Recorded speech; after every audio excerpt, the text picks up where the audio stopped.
नमस्कार दोस्तों, मैं अमित आप सभी का स्वागत करता हूं आपके प्यारे YouTube channel Narnaul job city पे। और हरियाणा जीके की जो हमारी सीरीज चली हुई है उसको कंटिन्यू कर ही रहे हैं हम। और जो प्लेलिस्ट बना दी है वहां से आप जाके सीरीज वाइज देख सकते हो। और वीडियो को लाइक कर दिया करो यार फटाफट से, चैनल को सब्सक्राइब कर लो। और टेलीग्राम का लिंक डिस्क्रिप्शन में दिया हुआ है, वहाँ से जाके आप इस क्लास की जो PDF है वो प्राप्त कर सकते हैं और रिवीजन कर सकते हैं अपना। तो आइए स्टार्ट करते हैं क्लास को बिना देरी के। एनर्जी रिसोर्स ऑफ हरियाणा यानी हरियाणा के ऊर्जा संसाधन। हरियाणा में विद्युत उत्पादन के कौन कौन से स्रोत हैं? तो नंबर 1 सबसे ज़्यादा की जाती है भारत में आजकल, तो कोयले की सहायता से गैस आधारित विद्युत परियोजना, सौर आधारित विद्युत परियोजना, अणु विद्युत परियोजना और जल विद्युत परियोजना। तो गठन के समय विद्युत उत्पादन हरियाणा में 29 मेगावाट था।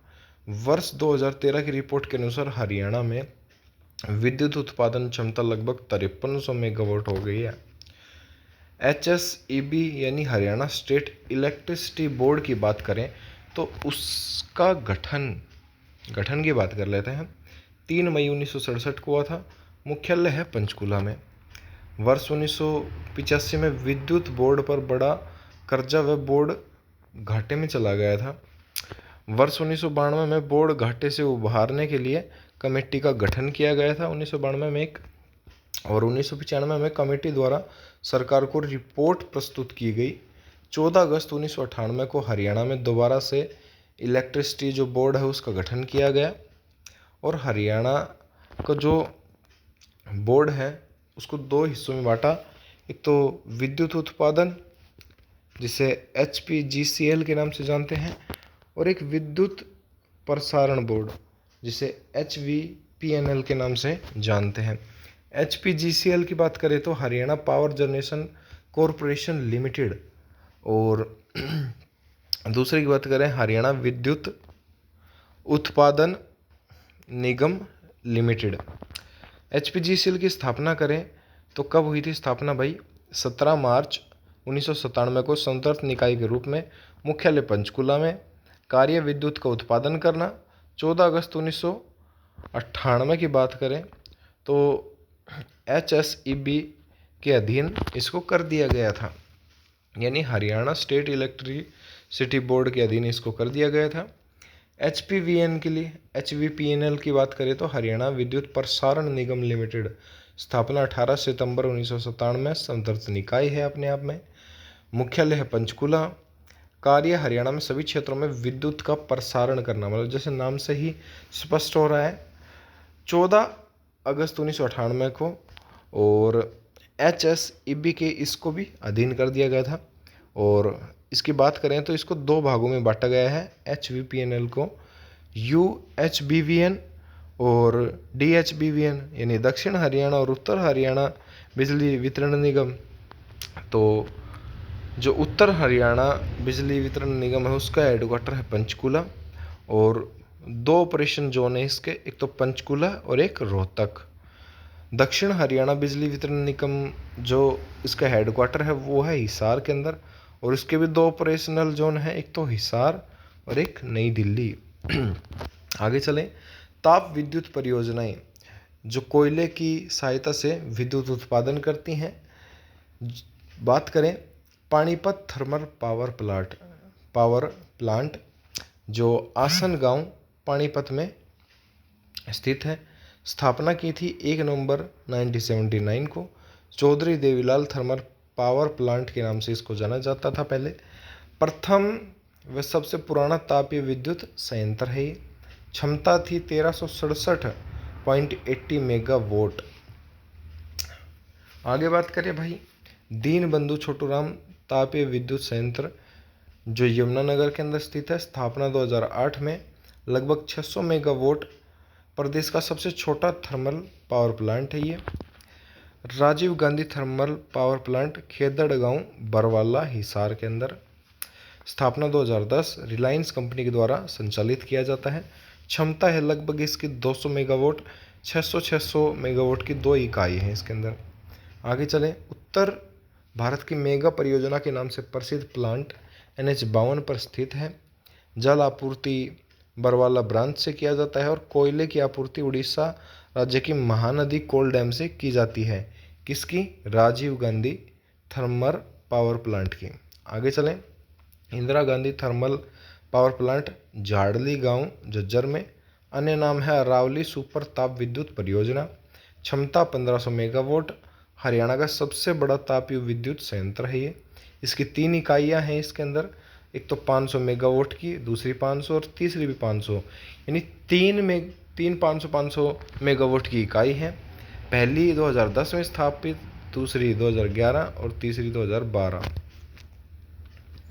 महात्मा गांधी तापीय विद्युत संयंत्र खानपुर खुर्द गांव झज्जर के अंदर।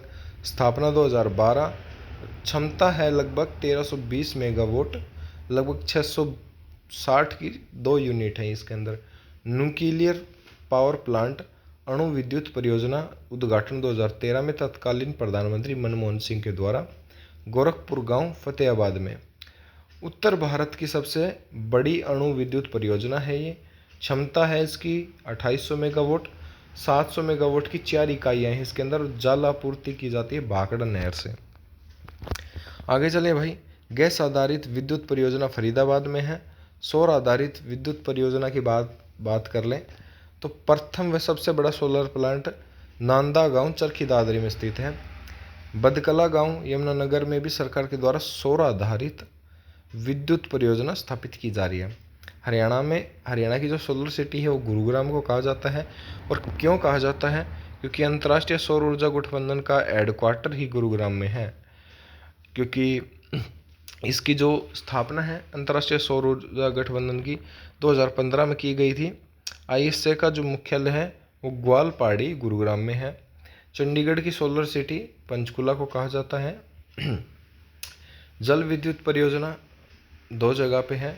ककरोई जल विद्युत परियोजना सोनीपत और दूसरी पश्चिमी यमुना नहर जल विद्युत परियोजना यमुनानगर।